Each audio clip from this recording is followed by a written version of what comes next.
Learn the use of bute. Bute in English means carry in. As a verb in sentences, we are going to use this verb bute to make sentences right now. Igbo, English. Number 1 sentence says, Ego bute oche ebe a. Ego bute oche ebe a, meaning ego carry in chair here. Bute akpa osikapa. Bute akpa osikapa, carry in bag of rice. Ha bute ọgba kpimkpim.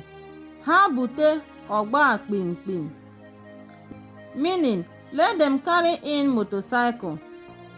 Bute otu igbe mmanya ahụ taa. Bute otu igbe mmanya ahụ taa, meaning carry in that 1 carton of drink today. Bute ha niile biko. Bute ha niile biko, meaning carry in all of them please. Bute nri a. Bute nri a, meaning carry in this food. Remember, carry in is a verb. In Igbo it means bute. We use the same color marker to identify same words both in Igbo and in English for easy understanding. As you can see, ego, you see ego here.